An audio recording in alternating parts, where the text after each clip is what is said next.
नारायणं नमस्कृत्य नरं चैव नरोत्तमं देवीं सरस्वतीं व्यासं ततो जयमुदीरयेत् ततो जयमुदीरयेत्।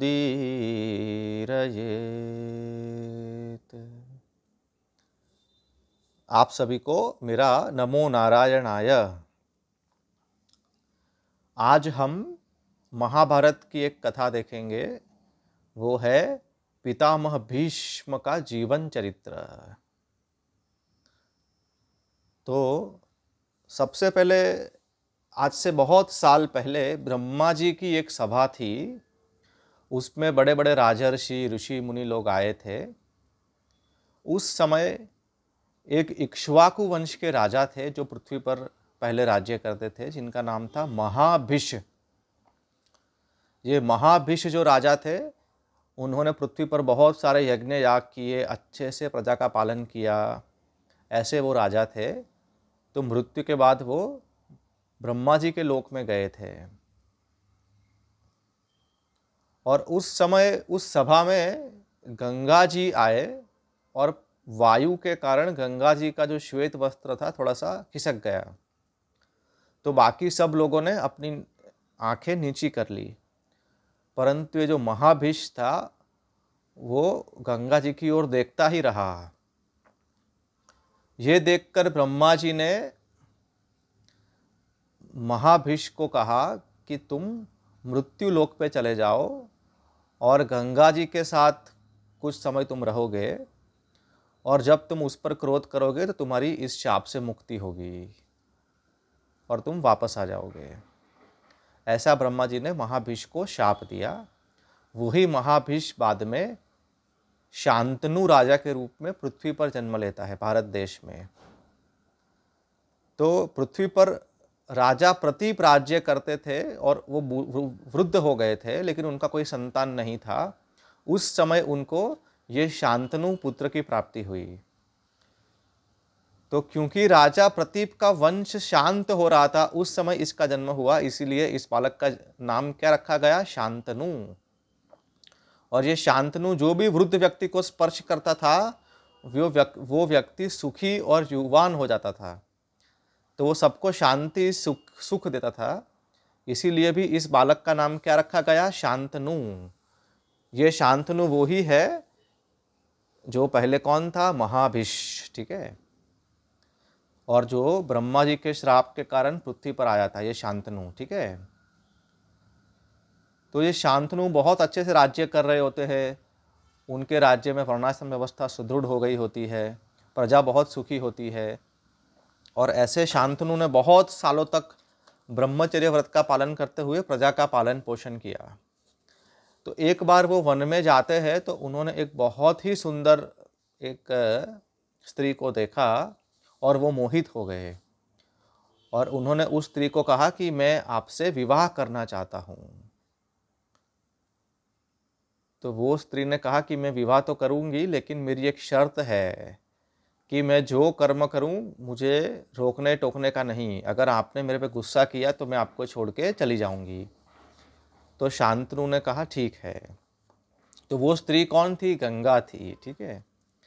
और गंगा और शांतनु साथ में महल में रहने लगे। बहुत सालों तक उन्होंने दिव्य भोगों को भोगा। और एक के बाद एक शांतनु को 7 पुत्रों की प्राप्ति हुई। और जब जब पुत्र का जन्म होता तुरंत ही गंगा क्या करती? उस बालक को ऐसा कहती कि अब मैं तुम्हें तुम्हारे भले के लिए पानी में डुबो दे रही हूँ। ऐसा बोल के उस बालक को वो गंगा जल में डुबो देती। ऐसा एक के बाद एक 7 बार हुआ। और चूंकि शांतनु वचनबद्ध थे तो कुछ बोल नहीं पाए, उनको डर था कि ये चली जाएगी। और जब 8वां बालक का जन्म हुआ तो शांतनु से रहा नहीं गया। उसने कहा कि अरे, तुम्हारे अंदर कोई माता की ममता है ही नहीं, तुम तो बड़ी हिंसक हो, तुमको लज्जा नहीं आती, बालक को, जन्म छोटे बालक को ऐसे नदी में बहा देती हो? तो उसने कहा कि अब मैं जा रही हूँ क्योंकि आपने मेरे पर गुस्सा किया, लेकिन आपकी जानकारी के लिए मैं गंगा हूँ, और ये बालक को मैंने जो डुबो दिया है उसमें उनका ही भला है, उनकी कथा सुनिए। तो फिर गंगा बोलती है, गंगा जी, कि प्राचीन समय में वशिष्ठ ऋषि का एक आश्रम था मेरू पर्वत के पास, बहुत सुंदर आश्रम था। और वशिष्ठ मुनि के पास कामधेनु की जो बालिका थी, जिसका नाम था नंदिनी गाय, ये नंदिनी गाय वशिष्ठ मुनि के पास थी, जो उनको यज्ञ की सामग्री देती थी। इच्छा अनुसार वशिष्ठ मुनि को जो भी सामग्री चाहिए यज्ञ के लिए, वो ये नंदिनी उनको देती थी। ऐसी दिव्य गाय थी। अब हुआ क्या कि एक बार ये सब वसु जो थे उस समय, वो वसु 8 थे, वो अपनी पत्नियों के साथ क्रीड़ा करने के लिए वन में जाते हैं। और एक वसु का नाम होता है देऊ, उसकी पत्नी ने कहा कि ये गाय हम ले लेते हैं, और हमारी सखी के लिए मुझे चाहिए, मेरी सखी के लिए मुझे ये गाय चाहिए। तो देव ने अपने भाइयों जो बाकी जो के वसु थे उनको बुला के उस नंदिनी का अपहरण किया और ले गए।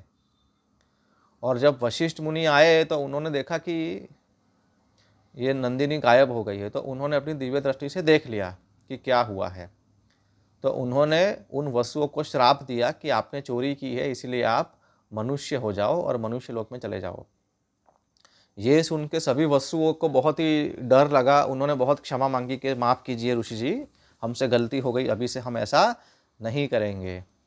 तो वशिष्ठ मुनि ने कहा कि आपको मैंने श्राप दे दिया है, मेरा वचन मिथ्या नहीं होगा। तो एक एक साल पृथ्वी पर रहने के बाद ये 7 वसु तो वापस आ जाएंगे देवलोक में, परंतु ये जो 8वां वसु है देव, जिसने गाय चुराई, उसको लंबे समय तक पृथ्वी लोक में रहना पड़ेगा और वो निसंतान रहेगा। ऐसा वशिष्ठ मुनि ने श्राप दिया। तो ये वसु जो थे, उन्होंने गंगा जी से प्रार्थना की थी कि जब आप पृथ्वी पर जाएंगे तो हम आपकी गर्भ से जन्म लेंगे, और जन्म लेने के साथ आप हमको नदी में बहा देना, तो हमको ज़्यादा समय मृत्यु लोक में रहना पड़ेगा नहीं, हम वापस देवलोक में आ जाएंगे।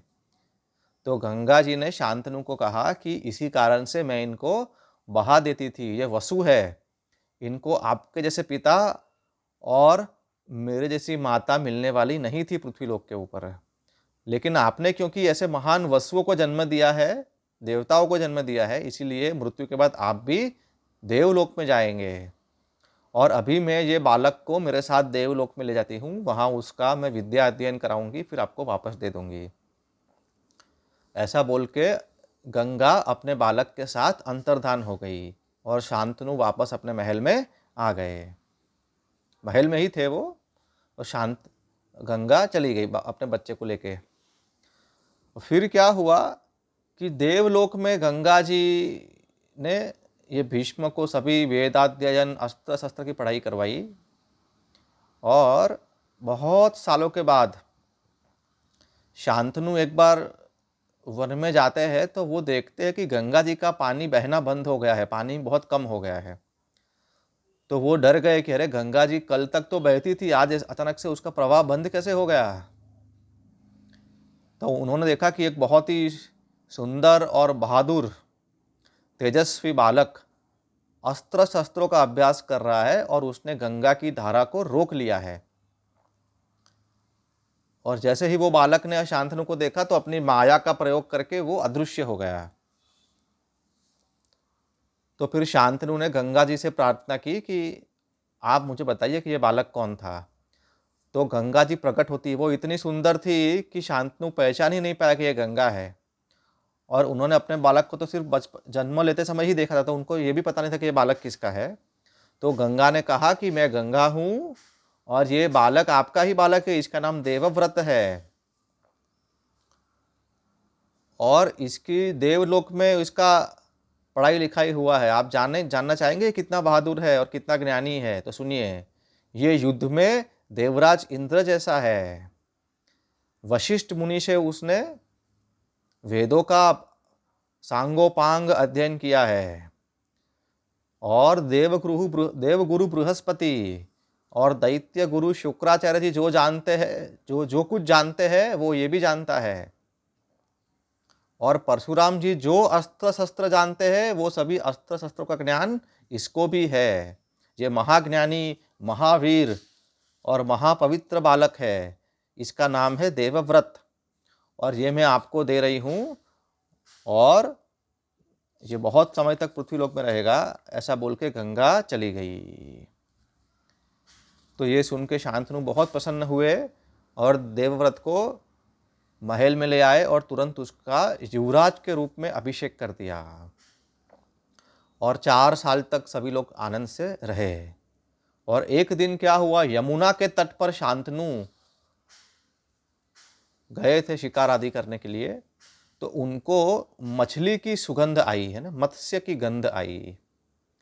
वो सुगंध इतनी मोहक थी कि शांतनु वो मछली की सुगंध के पीछे पीछे गए, तो निषादों की बस्ती में उन्होंने एक मत्स्य कन्या को देखा, और वो बहुत सुंदर थी, उसके शरीर से मत्स्य की सुगंध आ रही थी। तो वो मोहित हो गए और उसके पापा के पास गए, निषाद राज, उनसे कहा कि मैं आपकी कन्या से मैरिज करना चाहता हूँ। तो निषाद राज ने कहा कि ये कन्या को मैंने पाला पोसा है, लेकिन ये मेरी कन्या नहीं है, ये राजा की कन्या है, और आप उसके, और वो राजा भी आपके अनुरूप ही है, तो आप इससे विवाह कर सकते हैं, लेकिन मेरी एक शर्त है कि इसका बालक राजा बनना चाहिए। तो शांतनु वापस महल में आ गए, क्योंकि ऑलरेडी देवव्रत था। तो शांतनु ऐसा वचन कैसे देते मत्स्यगंधा को कि तुम्हारा बालक राजा बनेगा। ये जो मत्स्यगंधा थी उसी का नाम क्या था, सत्यवती, ठीक है। और चूंकि उसके शरीर से मत्स्य की गंध आ रही थी, इसलिए उसका दूसरा नाम क्या था, मत्स्यगंधा। अब राजा महल में तो आ गए, लेकिन थोड़े से गुमसुम रहते थे, ज्यादा किसी से बात नहीं करते थे, कुछ कुछ ना कुछ विचार में रहते थे। तो देवव्रत ने उनसे पूछा कि आप क्यों चिंतित रहते हैं। तो शांतनु ने कहा कि भाई तुम तो बड़े वीर हो, एक ही बालक हो मेरे, कहीं तुमको कुछ हो गया किसी युद्ध में तो मेरी वंश परंपरा बंद हो जाएगी, लेकिन मुझे दूसरा विवाह करने की भी जरूरत नहीं लगती है। ऐसा गोल गोल कहा। तो भीष्म बहुत बुद्धिमान थे, वो समझ गए कि हमारे पिताजी किसी से विवाह करना चाहते हैं।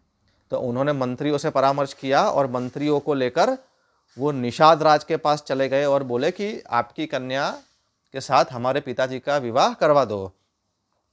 तो निषाद राज ने कहा कि भाई तुम इतने मजबूत हो, वीर योद्धा हो, अस्त्र शस्त्रों के ज्ञाता हो, तो ये सत्यवती के बालक को भविष्य में तुम मार डालोगे तो, और तुम राजा बन जाओगे, तो इसीलिए हमने आपके पिताजी के सामने ये शर्त रखी है कि मेरा ये सत्यवती का जो बालक होगा वही राजा बनेगा, शांत, है ना। तो उस समय देवव्रत ने सभी क्षत्रियों के बीच में प्रतिज्ञा की कि मैं प्रतिज्ञा करता हूँ कि ये सत्यवती और शांतनु का जो बालक होगा वो ही राजा बनेगा, मैं राजा बनूंगा नहीं। तो निषाद राज ने कहा कि ये तो बहुत बड़ी आपने प्रतिज्ञा ली, लेकिन मेरे को एक अभी और संशय है कि आप तो राजा नहीं बनेंगे, लेकिन अगर आपका जो बालक होगा वो राजा बन गया तो फिर से भीष्म ने सभी क्षत्रियों के बीच में प्रतिज्ञा की कि मैं प्रतिज्ञा लेता हूं कि मैं आजीवन ब्रह्मचारी रहूंगा, और ये जो सत्यवती के बच्चे हैं वो ही राज्य करेंगे। जब ऐसी प्रतिज्ञा की तो आकाश में से अप्सरा देवताओं ने ये देवव्रत के ऊपर पुष्प बरसाए, पुष्प वर्षा हुई। और चूंकि ऐसी भीषण प्रतिज्ञा उन्होंने की, उग्र प्रतिज्ञा की, इसीलिए उनका नाम क्या हो गया, भीष्म। तभी से देवव्रत क्या कहलाने लगे, भीष्म। और फिर ये सत्यवती का विवाह हो गया किसके साथ, शांतनु के साथ। और जब पिताजी को ये सब बातें पता चली तो उन्होंने बड़े प्यार से भीष्म को कहा कि बेटा तुमने इतना बड़ा त्याग किया मेरे लिए, तो मैं तुमको वरदान देता हूँ इच्छा मृत्यु का। जब तक तुम चाहोगे नहीं, तुम्हारी अनुमति के बिना तुम्हारे पास मृत्यु आएगी नहीं। तो ऐसा हुआ, और फिर सत्यवती और शांतनु साथ में रहने लगे। और फिर उनसे शांतनु और सत्यवती से 2 बच्चों का जन्म हुआ। एक का नाम था चित्रांगद और दूसरा था विचित्रवीर्य। ये चित्रांगद बहुत बड़ा वीर था और वो समझता था कि मेरे जैसा योद्धा कोई देवता गंधर्व कोई नहीं है। तो उसका अभिमान तोड़ने के लिए एक गंधर्व था, वो गंधर्व का नाम भी चित्रांगद था। तो चित्रांगद नाम के गंधर्व ने युद्ध में ये राजा चित्रांगद को हरा दिया और उसको मार डाला। तो फिर जो विचित्रवीर्य था वो राजा बन गया। और विचित्रवीर्य का जब विवाह का समय हुआ तो उस समय एक स्वयंवर रखा गया था काशी नरेश की ओर से। उनकी 3 कन्याएं थी, अंबा, अंबिका और अंबालिका। उस स्वयंवर में भीष्म पितामह गए ऐसा सोच के कि मैं ये कन्याओं का मैरिज करवाऊंगा, किससे? विचित्रवीर्य के साथ। विचित्रवीर्य बस बहुत छोटी उम्र के थे, युवा भी नहीं हुए थे और भीष्म ही राज्य चलाते थे। विचित्रवीर्य राजगद्दी पर बैठते थे। पूरा रक्षा और राज्य को चलाने का काम कौन करते थे? भीष्म ही करते थे। तो भीष्म जब काशी नरेश के स्वयंवर में गए, उनकी कन्या के स्वयंवर में, तो सभी राजा उन पे हंसने लगे, कह रहे ये तो बुढ़े हो गए फिर भी मैरिज के लिए आए, इन्होंने तो प्रतिज्ञा की थी ब्रह्मचर्य की और देखो इनको शर्म नहीं आती है, इनको लज्जा नहीं आती है, स्वयंवर में आ गए। सब लोग हंसने लगे। तो भीष्म को गुस्सा आया। उन्होंने कहा कि ये कन्याओं को मैं अपहरण करके ले जाऊंगा आपके सामने, विचित्रवीर्य के लिए, मेरे भाई के लिए, ये मेरे लिए नहीं है और स्वयंवर है ये, लेकिन मैं इनको क्षात्र बल से, अपनी शक्ति से ले जाऊंगा। आप लोग इसको रोक सको तो रोक लो, मुझे रोक सको तो रोक लो। तो सभी राजाओं ने इकट्ठा भीष्म के ऊपर आक्रमण किया और भीष्म ने हजारों राजाओं को मार दिया, बहुत सारे सिर काट दिए, बहुत सारे हाथ काट दिए, बहुत सारी ध्वजा रथ तोड़ दिए और सभी राजाओं के सामने ये तीनों कन्याओं का अपहरण करके हस्तिनापुर ले आए। तो सभी राजाओं ने उनके बल पराक्रम की प्रशंसा की कि कितने बड़े वीर है, इतने सारे योद्धाओं को एक ही ने हरा दिया, क्या उनकी धनुर्विद्या, क्या उनका अस्त्र ज्ञान है। तो अंबिका और अंबालिका का विवाह हो गया विचित्रवीर्य के साथ। और जो तीसरी बहन थी काशी राज की कन्या, उसका नाम था अंबा। उसने कहा कि मैं किसी और राजा से प्रेम करती हूँ, उसका नाम है शाल्व, इसीलिए आप मुझे वापस जाने की अनुमति दो। तो भीष्म ने उसको अनुमति दे दी कि ठीक है, आप किसी और से प्रेम करते हैं तो आप वापस जा सकते हैं। तो अंबा वापस चली गई। फिर वो कहानी दूसरी है कि अंबा को वो शाल्व ने वापस ग्रहण किया नहीं। उसने कहा कि भाई तुमको तो स्वयंवर में जीता गया था, अब मैं तुमको वापस कैसे लूँ, ये सब कहानी है ना। तो फिर वो अंबा वापस आई, बोली कि आप मुझसे मैरिज कर लो भीष्म जी। तो भीष्म ने कहा नहीं नहीं, तुम तो किसी और से प्रेम करती हो, तो तुम्हारा फिर से मैरिज विचित्रवीर्य के साथ नहीं हो सकता है और मैं तो ब्रह्मचर्य व्रत में स्थित हूँ, तो मैं भी तुमसे मैरिज करूँगा नहीं। तो न भीष्म ने उसका स्वीकार किया, न विचित्रवीर्य ने, न शाल्व राजा ने। तो वो अंबा को बहुत ही गुस्सा आया कि ये भीष्म ने मेरा अपहरण किया, इसके कारण अब कोई मेरे से मैरिज करने के लिए रेडी नहीं है। तो उसको इतना गुस्सा आया कि वो चली गई परशुराम जी के पास और उनसे कहा कि आपका ये जो शिष्य है उसने ऐसा किया, स्वयंवर से मेरा अपहरण कर लिया और अब मेरे से वो मैरिज नहीं कर रहा है, न उसका भाई मैरिज कर रहा है, न शाल्व जिससे मैं प्रेम करती हूँ वो मेरा स्वीकार कर रहा है, तो मैं तो फिर कुंवारी रह जाऊंगी। तो परशुराम जी ने भीष्म को बुलाया, कहा कि तुम इससे मैरिज कर लो। तो भीष्म ने कहा गुरुजी माफ़ कीजिए, लेकिन मैंने तो प्रतिज्ञा ले ली है कि मैं आजीवन ब्रह्मचारी रहूंगा, तो मैं इससे मैरिज नहीं कर सकता हूँ। तो परशुराम ने कहा कि अगर इससे मैरिज नहीं करोगे तो मेरे से युद्ध करना पड़ेगा। तो भीष्म ने कहा ठीक है गुरुजी, आपकी आज्ञा से मैं आपसे युद्ध कर लूंगा, लेकिन इससे मैरिज नहीं करूंगा। तो फिर दूसरे दिन युद्ध के मैदान में परशुराम और भीष्म आमने सामने आ जाते हैं। परशुराम जी पैदल होते हैं, निहत थे, उनके हाथ में कोई अस्त्र शस्त्र दिखता नहीं है, सिर्फ एक परशु, एक कुल्हाड़ी है ना। न उनके पैर में कोई चप्पल होता है। न कोई रथ होता है, न कोई कवच होता है। और भीष्म पितामह तो रथ के ऊपर घोड़े, कवच, मुकुट, है कि नहीं? वो तो क्षत्रिय राज परिवार से थे। लेकिन जैसे ही गुरु परशुराम सामने आए, भीष्म पितामह रथ से उतर गए और अपने गुरु परशुराम जी के चरणों में साष्टांग प्रणाम किया।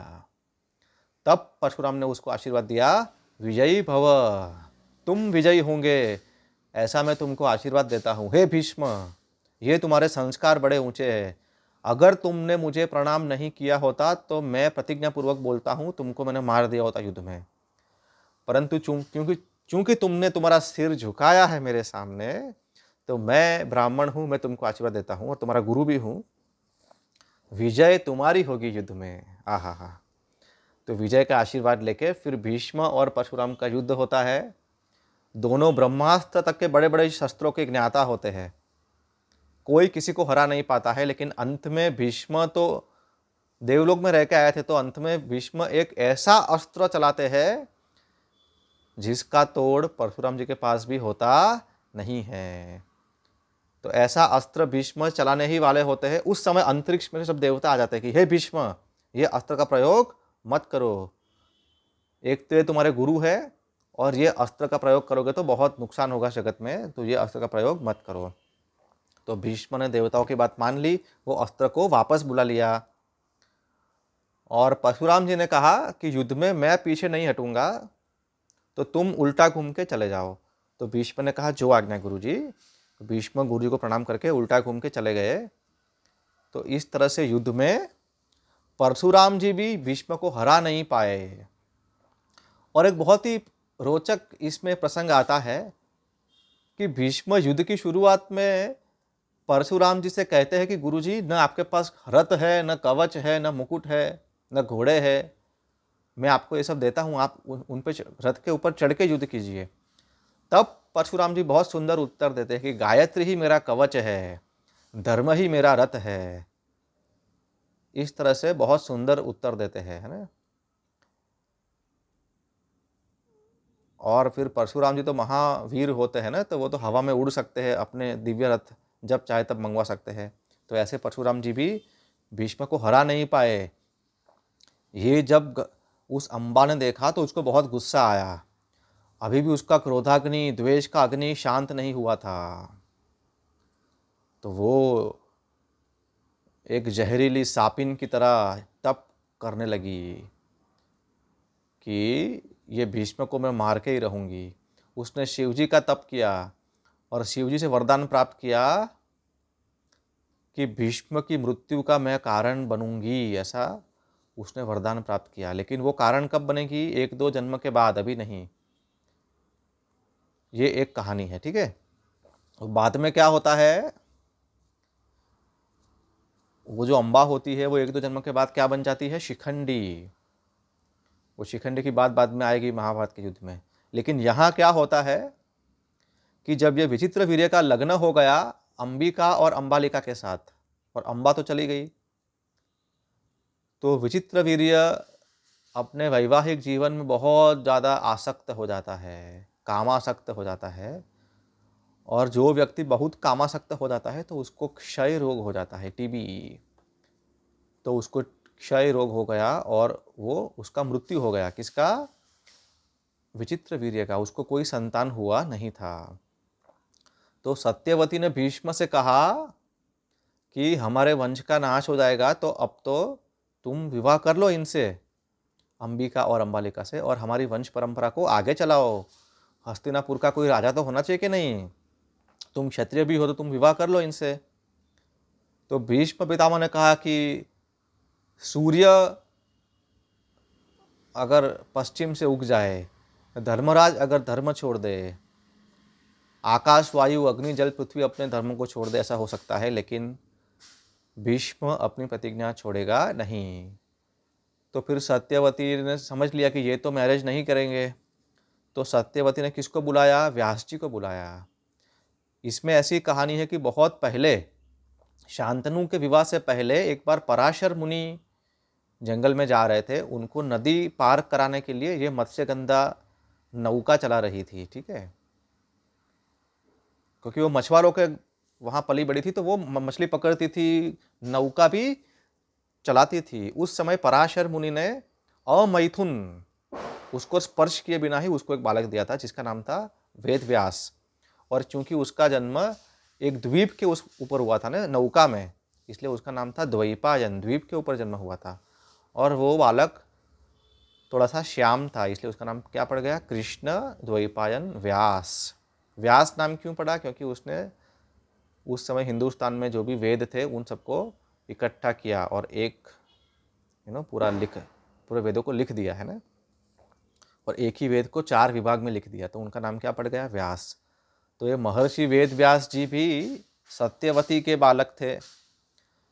तो उन्होंने सत्यवती ने वेद व्यास को कहा कि बेटा,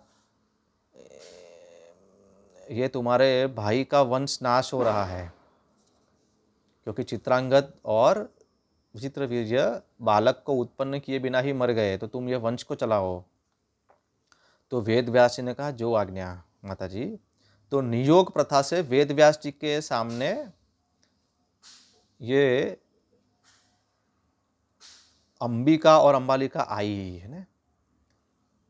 तो जब अंबिका वेद व्यास जी के सामने आई तो उसने आंखें बंद कर दी डर के कि ये कौन सामने आ गया, क्योंकि वेद व्यास जी बड़े ऋषि मुनि थे, बड़ी बड़ी दाढ़ी है ना, तो उनको देख के डर गई है ना। उसने आंखें बंद कर ली, तो उसका जो बालक हुआ वो अंधा हुआ। उसका नाम क्या रखा गया, धृतराष्ट्र। और जो अंबालिका थी, वो उसने जब वेद व्यास जी को देखा तो वो पीली पड़ गई उसके मुख का कलर उड़ गया है ना, तो पीली पड़ गई। तो उसका बच्चा जो हुआ पांडु, वो कैसा हुआ, पीला, हीमोग्लोबिन कम था, है कि नहीं। और फिर ये जो अंबिका थी, उसकी एक दासी थी, उसको भी व्यास जी ने एक बालक दिया। और वो दासी से जो पुत्र हुआ उसका नाम क्या हुआ, विदुर। वो धर्मशास्त्रों का बहुत बड़ा ज्ञाता था।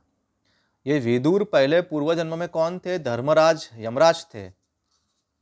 तो ये यमराज विदुर का जन्म दासी के गर्भ से कैसे हुआ, वो एक कहानी है मांडव्य ऋषि की, वो हम फिर कभी देखेंगे।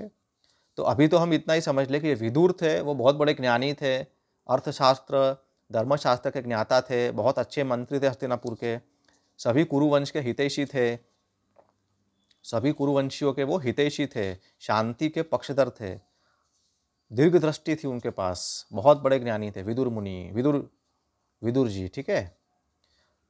तो इस तरह से ये धृतराष्ट्र और पांडु का जन्म हुआ। और फिर आगे की कथा आती है कि धृतराष्ट्र के पुत्र हुए कौरवादि, दुर्योधन आदि, और पांडु के पुत्र कौन हुए, युधिष्ठिर, भीम, अर्जुन, ये सब, ठीक है।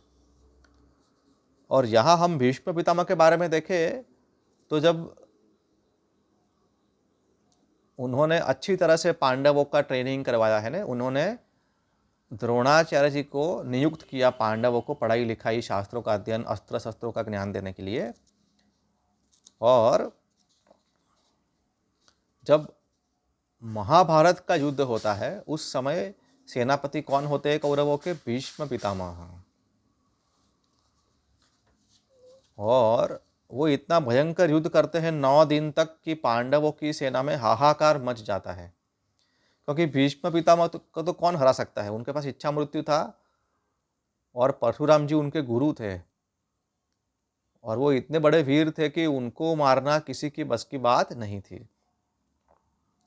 तब 9 दिन का युद्ध जब हो गया तो रात्रि को युधिष्ठिर कृष्ण भगवान की प्रेरणा से भीष्म जी की कुटीर में जाते हैं, छावनी में जाते हैं। और भीष्म पितामह कहते हैं कि बेटा युधिष्ठिर देखो, जब तक मैं जिंदा हूं आप लोग जीत नहीं पाओगे, और चूंकि आप लोग धर्म के पक्ष में युद्ध कर रहे हैं, स्वयं भगवान कृष्ण आपके साथ है, इसीलिए विजय तो आपकी ही होनी चाहिए और होगी, इसीलिए मेरा बीच में से हट जाना ज़रूरी है। तो देखो बेटा, मैं एक उपाय दिखाता हूँ, कल तुम युद्ध के मैदान में शिखंडी को मेरे सामने ले आना। अब ये शिखंडी पूर्व जन्म में क्या था, अंबा नाम की स्त्री था, मैं जानता हूँ, तो मैं स्त्री के साथ युद्ध नहीं करता। तो शिखंडी को देखकर मैं मेरा धनुष्य और बाण साइड पे रख दूंगा। जब तक मेरे हाथ में धनुष्य बाण है, मैं क्षत्रिय हूँ, किसी की ताकत नहीं है मेरे को हरा सके। लेकिन ये जब शिखंडी सामने आएगा तो वो पूर्व जन्म में स्त्री थी, ये देख करके मैं मेरा धनुष्य साइड पे रख दूंगा। उस समय शिखंडी के पीछे तुम अर्जुन को रखना और अर्जुन के बाण से मैं गिर जाऊंगा। ऐसा उपाय दिखाया। देखो कितने बड़े महापुरुष थे, उनके पास ब्रह्मास्त्र तक का ज्ञान था लेकिन चलाया नहीं, क्योंकि उनको पता था कि विजय पांडवों की होनी चाहिए। और स्वयं अपने मृत्यु का उपाय दिखाया, स्वयं अपने पराजय का उपाय दिखाया युधिष्ठिर को। ऐसे महापुरुष थे इस देश में, ठीक है। तो दूसरे दिन क्या होता है, शिखंडी के पीछे अर्जुन चढ़ जाता है रथ के ऊपर, और शिखंडी को देख के भीष्म पितामह रथ को धनुष्य को साइड पे रखते हैं।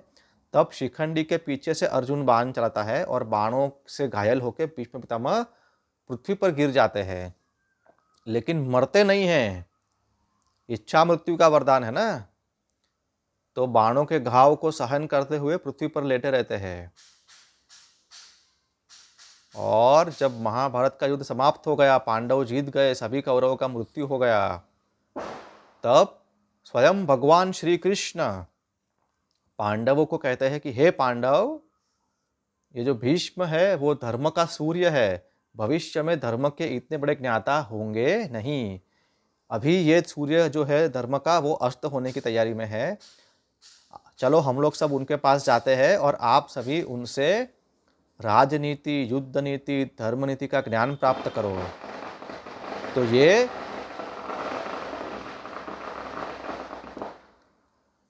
तो कृष्ण भगवान के कहने से क्या होता है, सभी पांडव भीष्म पितामह के पास जाते हैं, जो कि शरशैया पे लेटे हुए होते हैं। ये बात आती है महाभारत के शांति पर्व में, ठीक है। और एक ये बात भी है कि जब भीष्म पितामह गिर जाते हैं जमीन के ऊपर, तो उनको प्यास लगती है, तो वो बोलते हैं पानी लाओ। तो दुर्योधन वगैरह, ये कब की बात है, जब वो गिर गए थे पृथ्वी पर, तब की बात है, बाणों से। तो दुर्योधन ने कहा कि सेवक लोग पानी लाओ, तब भीष्म बोलते अरे नहीं नहीं, मुझे तो क्षत्रियोचित वीर के अनुसार पानी चाहिए। तो अर्जुन उनकी भावना समझ गए, जमीन में बाण मारा और जमीन में से झरना निकला, उससे भीष्म की प्यास समाप्त हुई। फिर भीष्म ने कहा तकिया लाओ, तो फिर से दुर्योधन ने कहा तकिया लाओ सेवक। भीष्म ने कहा नहीं नहीं, मुझे तो वीर के अनुसार योद्धा का तकिया चाहिए। तो अर्जुन समझ गए, उन्होंने उनके सिर के पीछे कुछ बाण मार दिए, तो बाण के ऊपर भीष्म पितामह लेट गए, तो वो उनका तकिया हो गया। ऐसे थे भीष्म पितामह। तो युद्ध के बाद सभी पांडव भीष्म पितामह के पास जाते हैं और उनसे पूछते हैं राजनीति क्या है, राजा कैसा होना चाहिए वगैरह। तो महाभारत का ये शांति पर्व है, जिसमें भीष्म पितामह बहुत दिनों तक युधिष्ठिर और सभी पांडवों को बहुत सुंदर उपदेश करते हैं। राजनीति क्या है, राजा कैसा होना चाहिए, सैनिक कैसे होने चाहिए, मंत्रिमंडल कैसा होना चाहिए, टैक्स कितना लेना चाहिए, गुप्तचर कैसे होने चाहिए, ब्राह्मणों का सम्मान करना चाहिए, गाय की रक्षा करनी चाहिए। ये सब बोलते हैं, बार बार वो बोलते हैं हे अर्जुन, हे युधिष्ठिर, आप सभी मुझे बहुत प्रिय है, लेकिन आपसे भी ज़्यादा प्रिय मुझे कौन है, ब्राह्मण प्रिय है। अगर तुमको राजा बन के रहना है तो ब्राह्मणों का सम्मान करना, अगर तुम ब्राह्मणों का अपमान करोगे तो तुमको वो राजा रहने देंगे नहीं। ऐसा उपदेश देते हैं। स्वयं कृष्ण भगवान भी, ब्राह्मण जब भोजन कर लिए थे युधिष्ठिर के यज्ञ में, तो भोजन के जो पत्तल होते हैं वो उठाने का सेवा किसने लिया था, कृष्ण भगवान ने। ये दिखाने के लिए कि ब्राह्मणों का मान रखना जरूरी है। ऐसे महापुरुष भीष्म पितामह थे और युधिष्ठिर को ये सब उपदेश दिया। और जब उत्तरायण आ गया, उस समय उन्होंने क्या किया, विष्णु सहस्रनाम की रचना की। स्वयं सामने भगवान श्री कृष्ण थे, उनको उनके दर्शन किए, आंख बंद की और विष्णु भगवान के 1000 नाम से उनकी स्तुति की, जिसको बोलते हैं विष्णु सहस्रनाम परम मांगलिक स्तोत्र। जिस घर में इसका पाठ होता है, सुख, शांति, समृद्धि, स्वास्थ्य सब आता है। ये विष्णु सहस्त्र नाम की रचना की स्वयं भीष्म पितामह ने, और उत्तरायण के पक्ष में उन्होंने अपने शरीर को छोड़ दिया। तो ऐसे महापुरुष इस भारत देश में जन्म लिए, ये भारत देश का और हम सभी का क्या है, परम सौभाग्य है। मैं उनको कोटि कोटि प्रणाम करता हूँ। तो आज हमने देखा भीष्म पितामह का जीवन चरित्र। हरिओम तत्सत। नारायण।